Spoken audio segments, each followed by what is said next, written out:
اس کی رحمت کو اپنے اس عمل کے ذریعے حاصل کرنے کا۔ اللہ رب العزت نے خود نبی پاک صلی اللہ علیہ وآلہ وسلم سے ارشاد فرمایا کہ اے محبوب، اللہ کی خاص رحمت ہو گئی آپ پر کہ اللہ رب العزت نے آپ کو غلاموں کے لیے نرم دل بنایا ہے۔ اگر آپ کی طبیعت میں سخت مزاجی ہوتی تو یہ لوگ بیچارے کہاں جاتے، یہ تو آپ کے پاس بیٹھتے بھی نہ۔ اس لیے نرم مزاجی گوشہ نبوت سے ہمیں یہ درس دیتی ہے کہ آپ چاہے جس بھی منصب پر فائز ہوں، نرم مزاجی میانہ روی ہمیں زندگیوں میں بہت آگے لے جاتی ہے۔ بعض اوقات لوگ اس بات کا خدشہ رکھتے ہیں کہ لوگ جس طریقے سے فلاں شخص کے پاس بیٹھتے ہیں، مجھ سے بیٹھ کر گفتگو نہیں کرتے، مجھ سے بیٹھ کر اپنے دکھ بانٹتے نہیں ہیں، شیئر نہیں کرتے، کس طرح کریں جب ہمارے لہجوں میں، ہماری طبیعت میں نرم مزاجی موجود نہیں ہوگی۔ ہم حضور صلی اللہ علیہ وآلہ وسلم کی غمخوار امت کے جب ہم غموں کو نہیں سنتے تو پھر رب تعالی ہمارے غم کو بھی نہیں سنتا ہے، اور ہمارے دکھوں کو بھی نہیں سنتا ہے۔ حضور صلی اللہ علیہ وآلہ وسلم کی تعلیمات اپنی امت کے لیے یہی ہیں کہ ہمیں اپنے لہجوں میں، اپنی طبیعت میں نرم مزاجی کو دکھانا ہوگا۔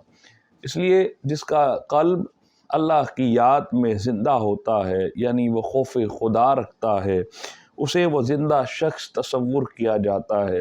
وہی وہ شخص ہے جو کہ زندہ تصور کیا جاتا ہے، یعنی نرم مزاجی میں لچک ہوتی ہے۔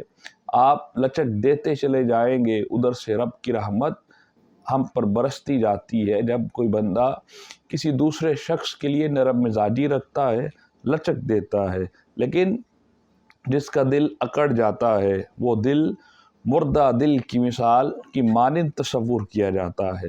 بس اوقات ہم نے دیکھا یہ ہے کہ لوگوں کے دلوں میں اتنی زیادہ سختی آ جاتی ہے اپنے رفقاء کے لیے، عزیز و اقارب کے لیے، دوستوں کے لیے، کہ تمام انہوں نے جو بھی کیا اس کی بنیاد پر مرد حضرات خاص کر جو شخص، اگر ایسا کوئی شخص جس نے اس کے ساتھ اچھا سلوک نہیں کیا تو صلہ رحمی کو چھوڑتے ہوئے اس کے جنازے تک میں شریک ہونے کے لیے نہیں جاتے ہیں۔ یہ ایک اچھا درس نہیں ہے۔ اسلام ہمیں اس بات کی اجازت نہیں دیتا۔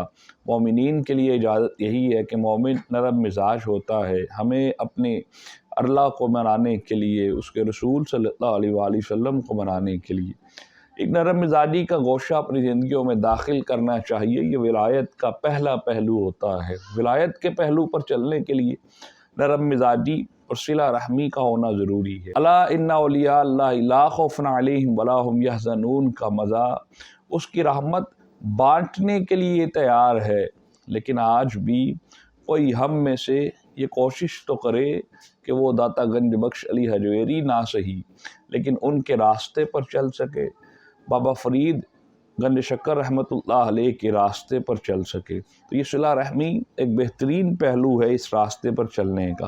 اس لیے حضور صلی اللہ علیہ وسلم ہمیشہ نرم مزاجی کو اختیار فرماتے اور آسانی کو اختیار فرماتے۔